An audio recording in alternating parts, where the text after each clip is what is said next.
In this video clip, I want to address it to those who are claiming either deliberately out of mischief or ignorance or both that I have not developed vaccines against HIV, HBV, and HCV.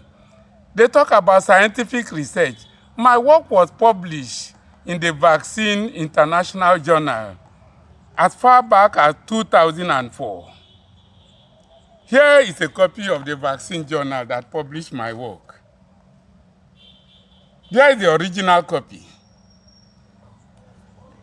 Vaccine, for those who don't know, their aims and scope is contained in each copy of their journal. And I'll read it out.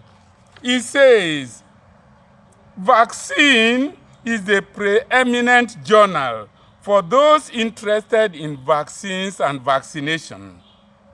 It serves as an interface between academics, those in research and development, and workers in the field.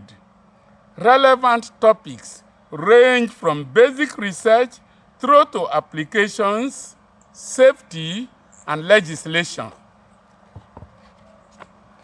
In publishing my report in 2004, the editor wrote an editorial to accompany my report.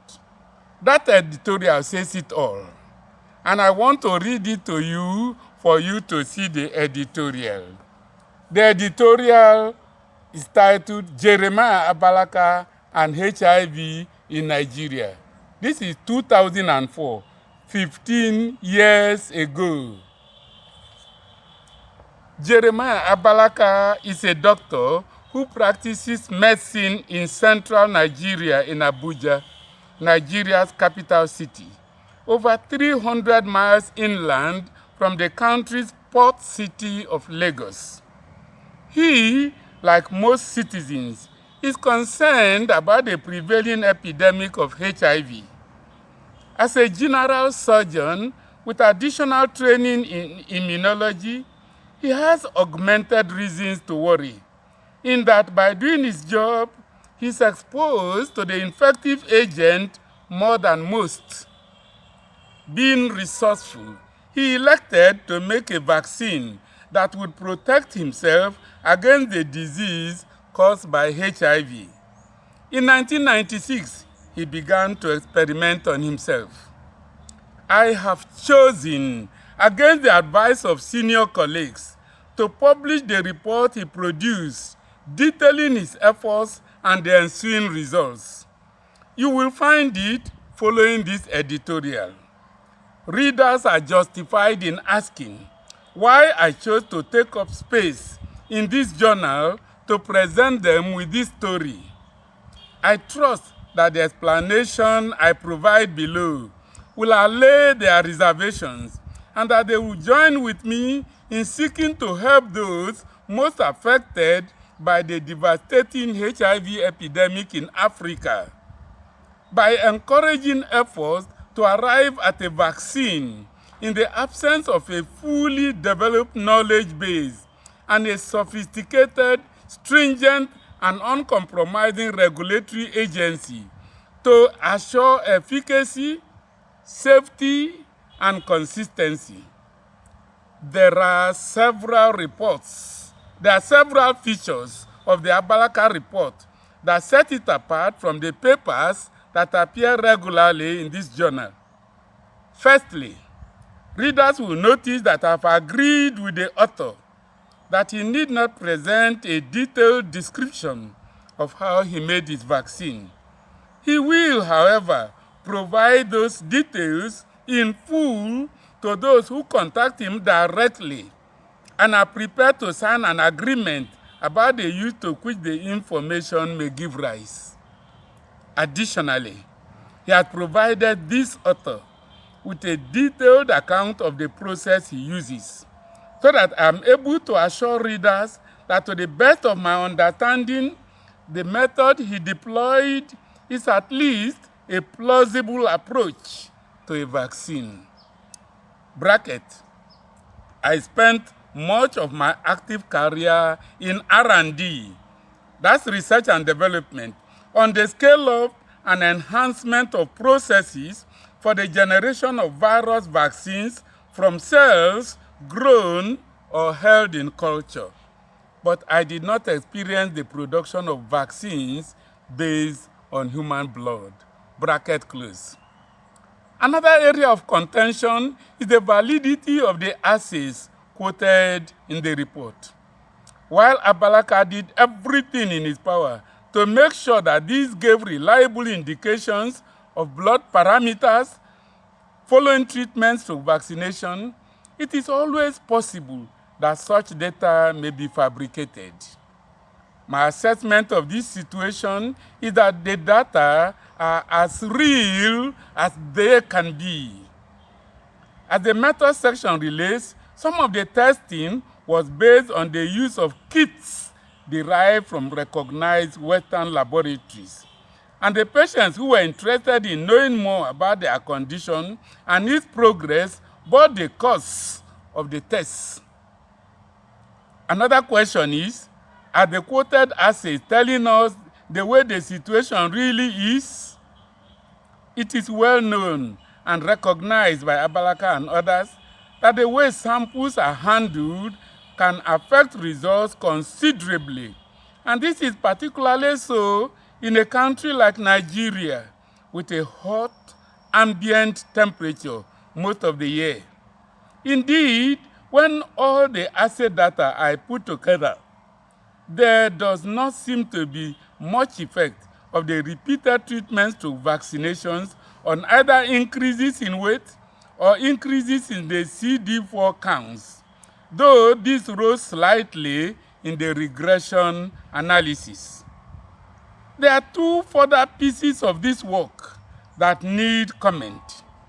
One is that Abalaka noted that the antibodies for both HIV and hepatitis C virus, as well as hepatitis B surface antigen, change from positive to negative levels following the treatment/vaccination procedure.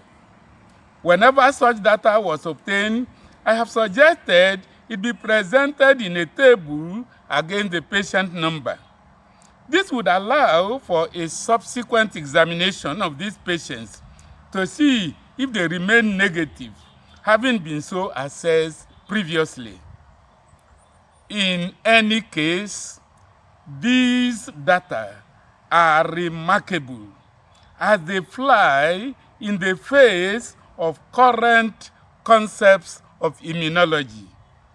They are presented here to stimulate further checking and investigating.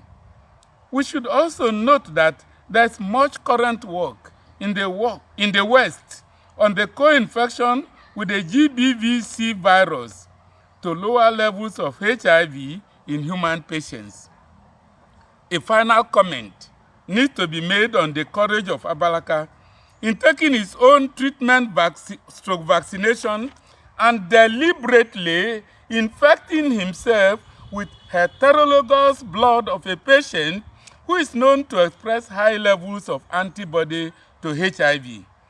This he has done on many occasions, and a full record of this medical history in this regard is presented.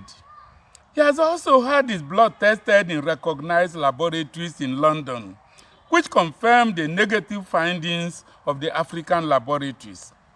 At this time, he says that he is willing to undergo additional observer-monitored injections of HIV-infected blood and provide samples of his own blood following such exposure. As ever in the developing world, the time is short and the prevailing situation demands action. The infection rate of the indigenous population is rising, and the lethal consequences are all too apparent. Desperate situations call for desperate measures. I believe that Abalaka has risen to this challenge. I also hold that within the limitations of his situation, he has sought with diligence and conscientiousness to faithfully record the evidence as it appeared to him, warts and all. The standards he has achieved are not those of the developed world. But I believe he has at least opened an approach that where greater resources available to him might well be examined in more detail and in ways that generate data that those in the more developed world could consider reliable and conclusive. It is in this light that I agreed to publish the report of Dr. Jeremiah Abalaka, R.E.S.P.A., School of Biomedicine and Molecular Sciences, University of Surrey, Guildford, Surrey, GU2 7XH, UK. And he put his telephone numbers and fax number and email. And this publication was available online since 21st July 2004. Ladies and gentlemen, the report says it all. People like my highly respected former soldier, Awalu, Farouk Mohammed, people like Dr. Osiemi, have they ever read this journal? My detailed report is there. Even now, the West have been making noise about 2 patients they say have remained in remission, no more evidence of HIV. They call the first one the Berlin patient, who had a bone marrow transplant. After they look for a person with a rare genetic makeup, CCR5 Delta 32.